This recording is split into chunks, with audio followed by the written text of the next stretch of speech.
ቀንድና በቀይ ባህር ኮሪደር ላይ አዲስ ስልታዊ የኃይል ሚዛን ፍልሚያ የተጀመረ ሲሆን የኤርትራው ፕሬዝዳንት ኢሳያስ አፈወርቂ በዚህ የፈረንጆቹ 2026 ዓመት ብቻ ለሁለተኛ ጊዜ ወደ ግብጽ ዋና ከተማ ካይሮ አቅንተዋል። በይፋዊ መግለጫዎች ደረጃ ጉብኝቱ ስለ ወደብ መሰረተ ልማት፣ ስለ ባህር ትራንስፖርትና ስለ ቀጠናዊ ጸጥታ ተግባራዊ ፕሮግራሞችን ለመጀመር የተደረገ ስምምነት እንደሆነ ቢነገርም ከጀርባው ያለው እውነተኛ የጂኦፖለቲካዊ ጨዋታ ግን በቀጥታ ወደ አንዲት ሀገር ያመለክታል። እሷም የባህር በር ፍላጎቷን በይፋ ያወጀችውና የህዳሴውን ግድብ የገነባችው ኢትዮጵያ ናት። ለመሆኑ የካይሮ ስምምነት ለአዲስ አበባ ምን መልእክት ይዟል? ግብጽ፣ ኤርትራና ሶማሊያ የመሰረቱት የሶስትዮሽ ጥምረት ኢትዮጵያን በዲፕሎማሲያዊ መንገድ ለመክበብ የታለመ ስትራቴጂ ነውን? በዛሬው ግሎባል አዲስ ትንታኔያችን ከይፋዊ መግለጫዎቹ በስተጀርባ የተሸሸጉትን ሚስጥሮች፣ የኢትዮጵያን ይፋዊ ምላሽና የቀጠናውን የወደፊት ዕጣ ፈንታ በጥልቀት እንፈትሻለን። ከመሸጋገሪያ በኋላ እንመለሳለን። እስከዛው ቻናሉን ሰብስክራይብ በማድረግ ቤተሰብ ሆነው ይጠብቁን።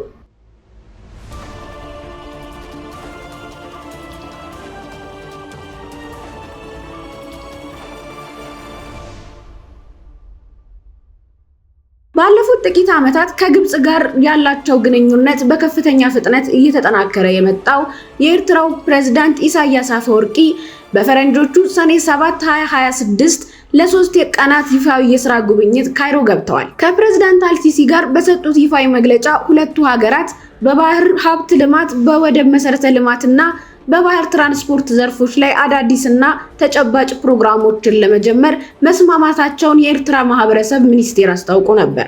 ነገር ግን የዚህ ስብሰባ ይዘት ከኢኮኖሚያዊ ትብብር በላይ ሰፊ የፖለቲካና የጸጥታ ልኬት አለው።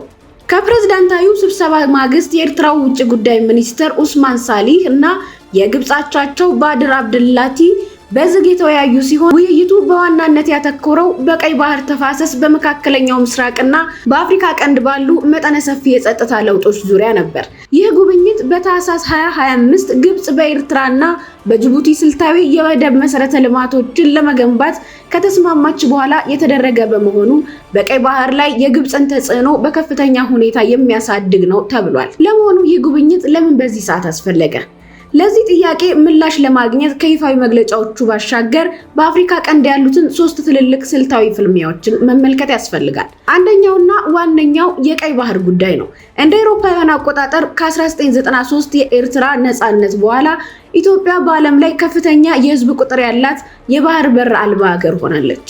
ጠቅላይ ሚኒስትር አብይ አህመድ የባህር በር ማግኘት ለኢትዮጵያ የህልውናና የኢኮኖሚ ጉዳይ መሆኑን ደጋግመው አንስተዋል። በተለይም ኢትዮጵያ ከሶማሊላንድ ጋራ የመግባቢያ ስምምነት ከተፈራረመች በኋላ ስጋት የገባት አስመራ የቀይ ባህር አስተዳደር በባህር ዳርቻ አጎራባች ሀገራት ብቻ መመራት አለበት የሚል አቋም ይዛለች። ግብጽም ይህንን አጋጣሚ በመጠቀም የኤርትራን ሉዓላዊነትና የግዛት አንድነት ሙሉ በሙሉ እንደምትደግፍ በተደጋጋሚ በማረጋገጥ ከአስመራ ጎን ቆማለች። ሁለተኛው ስልታዊ ምክንያት የታላቁ ህዳሴ ግድብ ውዝግብ ነው።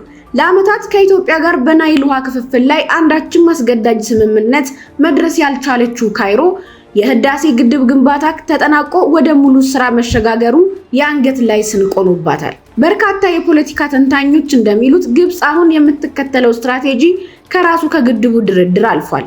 ካይሮ በኢትዮጵያ ዙሪያ ባሉ ሀገራት ማለትም በኤርትራ፣ በሶማሌና በሱዳን ላይ ያላትን ተጽዕኖ በማሳደግ አዲስ አበባ ላይ ዲፕሎማሲያዊ ጫና ለመፍጠር እየሰራች ነው። ሶስተኛው ደግሞ የሶማሊያና የሱዳን ቀውስ ነው። ባለፈው ዓመት ጥቅምት ወር ላይ ግብጽ፣ ኤርትራና ሶማሊያ በካይሮ የጋራ ግንባር መመስረታቸው ይታወሳል። ግብጽ በሶማሊያ ውስጥ ወታደራዊ ኃይሏን ለማስፈር የምታደርገው እንቅስቃሴና በሱዳን የእርስ በርስ ጦርነት ላይ የምትከተለው አካሄድ በኢትዮጵያ ዲፕሎማሲያዊ መዋቅር ላይ ተጨማሪ ፈተናዎችን እየደቀነ ይገኛል። ታዲያ ይህ የካይሮና የአስመራ ጥምረት በኢትዮጵያ በኩል እንዴት እየታየ ነው? የኢትዮጵያ ውጭ ጉዳይ ሚኒስቴር ጉዳዩን በከፍተኛ ጥንቃቄና ስጋት እየተከታተለው መሆኑን በይፋ አስታውቋል።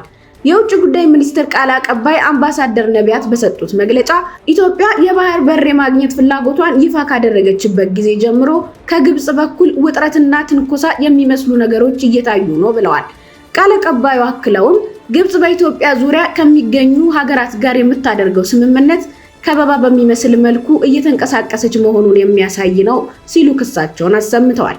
ሆኖም ግን ኢትዮጵያ የባህር በር ጥያቄዋን በሰላማዊና በዲፕሎማሲያዊ መንገድ ብቻ አጠናክራ እንደምትቀጥልም አረጋግጠዋል። በተመሳሳይ መልኩ የኢትዮጵያ መከላከያ ሰራዊት ጽምዶ በተባለው ወታደራዊ እንቅስቃሴ በኩል በሀገሪቱ ሉዓላዊነት ላይ የሚቃጣ ማናቸውንም ስጋት ለመመልከት ዝግጁ መሆኑን ለሀገር ውስጥ ዲፕሎማቶች አሳውቋል። የመከላከያ ባለስልጣናቱ እንደሚሉት በሀገር ውስጥ ሰላም ለማደፍረስ የሚንቀሳቀሱ አንዳንድ የውስጥ ኃይሎች በኤርትራና በግብጽ የጀርባ ድጋፍ የሚደረግላቸው ናቸው። ቢሆንም ግን ይህ የግብጽና የኤርትራ የተቀናጀ ዲፕሎማሲያዊ እንቅስቃሴ ለኢትዮጵያ ቀጥተኛ ወታደራዊ ስጋት ነው ማለት አይደለም። በአሁኑ ወቅት ግንኙነቱ ስልታዊና ፖለቲካዊ ጫና የመፍጠር እንጂ የጦርነት አዋጅ አይደለም። ይልቁንም ኢትዮጵያ በዚህ ቀጠናዊ ፍልሚያ ውስጥ ልታጣጥማቸው የምትችላቸው በርካታ የተፈጥሮና የዲፕሎማሲ ብልጫዎች አሏት። ኢትዮጵያ ከ120 ሚሊዮን በላይ የህዝብ ቁጥር ያላት በአፍሪካ ቀንድ ግዙፍ የምጣኔ ሀብት ባለቤትና የታላቁ ህዳሴ ግድብን ገንብታ አጠናቃ ወደ ማመንጨት የተሸጋገረች ሀገር ናት። ከዚህ በተጨማሪም የአፍሪካ አንድነት ድርጅት ኤዩ መቀመጫነቷና ከአጎራባች ሀገራት ጋር ያላት የጠበቀ የኤሌክትሪክና የንግድ ትስስር ቀጠናዊ ተዋናዮች ሁሉ ከኢትዮጵያ ጋር ወደ ቀጥተኛ ግጭት ከመግባት ይልቅ በዲፕሎማሲያዊ መንገድ ለመደራደር እንዲገደዱ ያደርጋቸዋል። ውድ የቻናላችን ቤተሰቦች፣ የፕሬዝዳንት ኢሳያስ አፈወርቂ የሰኔ 2026 የካይሮ ጉብኝት ተራ የሁለትዮሽ ግንኙነት ሳይሆን በቀይ ባህር ላይ ማን የበላይ ይሁን፣ ከህዳሴ ግድብ መጠናቀቅ በኋላ በአፍሪካ ቀንድ አዲሱን የኃይል ሚዛን ማን ይምራው ለሚሉት ጥያቄዎች ምላሽ ለመስጠት የተዘረጋ ትልቅ የፖለቲካ ጨዋታ ነው። ግብጽና ኤርትራ ስልታዊ ትብብራቸውን እያጠናከሩ ባሉበት በዚህ ወቅት ኢትዮጵያ የባህር በር ፍላጎቷንና ብሔራዊ ጥቅሟን አስከብራ ለመውጣት የምትከተለው የዲፕሎማሲ ጥበብ የወደፊቱን የቀጠናውን ሰላም ይወስነዋል። ለመሆኑ እናንተስ በዚህ ጉዳይ ላይ ያላችሁ ሐሳብ ምንድን ነው? የግብጽና የኤርትራ ይፋዊ ጥምረት የኢትዮጵያን የባህር በር ጉዞ ሊያደናቅፈው ይችላል ብላችሁ ታምናላችሁ ወይስ የኢትዮጵያ ቀጠናዊ ተጽዕኖ የከበባ ስትራቴጂውን ያሸንፈዋል? ያላችሁን ሐሳብና አስተያየት ኮሜንት መስጫው ላይ አስፍሩልን። ቪዲዮውን ላይክ እና ሼር በማድረግ ለሌሎች እንዲደርስ አጋሩ። ስለተከታተላችሁን ምስጋናችን ከልብ ነው። አዳዲስና ሚዛናዊ የሆኑ ትንታኔዎች እንዲደርሷችሁ ቻናላችንን ሰብስክራይብ በማድረግ ቤተሰብ ይሁኑ። ቸር ሰንብቱልን። ሰላም ለኢትዮጵያ።